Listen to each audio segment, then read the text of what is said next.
ఓం శ్రీ గురుభ్యో నమః. ఓం సూర్యాయ నమః. ప్రత్యక్షంగా కనిపించే ఏకైక భగవంతుడు సూర్య భగవానుడు.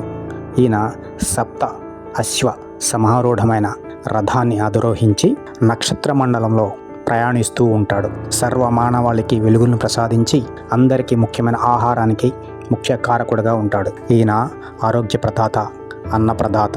ఈయన పుట్టినరోజునే రథసప్తమి జరుపుకుంటారు. మరి ఈ రథసప్తమి రోజున జరుపుకోవలసిన కార్యక్రమాలు ఏంటి, ఈ రథసప్తమికి ఇంతటి ప్రాముఖ్యత ఎందుకు వచ్చింది, వివరంగా చూద్దాం. హిందూ పంచాంగాల ప్రకారం మాఘమాసంలో శుక్లపక్ష సప్తమి రోజుని రథసప్తమిగా జరుపుకుంటారు.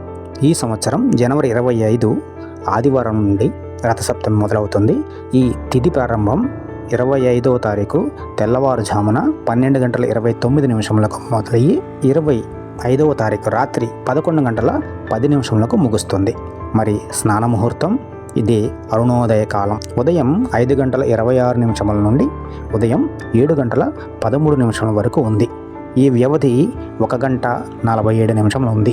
ఈ సమయంలో నదీ స్నానం ఆచరించి సూర్యునికి అర్ఘ్యాలు సమర్పిస్తే మనకు ఆరోగ్యంతో పాటు ఐశ్వర్యము, సకల సంపదలు సూర్య భగవానుడు ప్రసాదిస్తాడు అని శాస్త్రాలు చెప్తూ ఉన్నాయి. అసలు ఈ రథసప్తమి యొక్క విశిష్టత ఏంటి?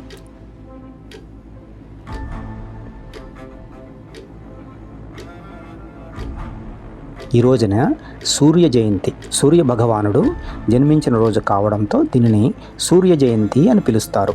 ఈరోజే సూర్యుడు తన 7 గుర్రాల బంగారు రథంపై ప్రపంచానికి వెలుగులను ప్రసాదించాడని పురాణాలు చెప్తూ ఉన్నాయి. ఆరోగ్య సప్తమి. ఈరోజు సూర్యకిరణాలలో ఔషధ గుణాలు అధికంగా ఉంటాయని నమ్ముతారు. అందుకే ఈరోజు చేసే నదీ స్నానం లేదా సూర్య ఆరాధన వల్ల దీర్ఘకాలిక వ్యాధులు నయమవుతాయని, అందుకే దీనిని ఆరోగ్య సప్తమి అని పిలుస్తూ ఉంటారు. ఉత్తరాయణ గమనం. సూర్యుడు తన రథాన్ని ఉత్తర దిశగా మళ్లించే ప్రక్రియలో ఈ సప్తమి కీలకమైనది. ఇది శీతాకాలం ముగింపునకు మరియు వసంతకాలం రాకను సూచిస్తుంది. కర్షకులకు శుభదినం. రైతులు తమ పంట కోతకాలం ప్రారంభానికి చిహ్నంగా సూర్య భగవానునికి కృతజ్ఞతలు తెలుపుకుంటారు. ఇక ఈరోజు ఆచరించవలసిన ముఖ్యమైన కార్యక్రమాలు: పవిత్ర స్నానం. అరుణోదయ కాలంలో జిల్లేడు ఆకులను 7 ఆకులను తల మీద, భుజాల మీద పెట్టుకుని స్నానం చేయటం అత్యంత పవిత్రంగా పరిగణించబడుతుంది. దీనివల్ల జీవితంలో శుభ పరిణామాలు ఉంటాయని శాస్త్రాలు చెప్తున్నాయి. సూర్య అర్ఘ్యం. స్నానానంతరం రాగి పాత్రతో సూర్యునికి నీటిని అంటే అర్ఘ్యంగా సమర్పించటం అనేది ఒక ముఖ్యమైన ఆచారం. రథం ముగ్గు. ఇంటి గుమ్మానికి ఎదురుగా సూర్యరథం ఆకారంలో ముగ్గులు వేసి అలంకరించాలి. స్తోత్ర పఠనం. ఆదిత్య హృదయం, సూర్యాష్టకం లేదా గాయత్రి మంత్రాన్ని పఠించటం వల్ల మానసికమైన ప్రశాంతత, ఆరోగ్యము కలుగుతాయి.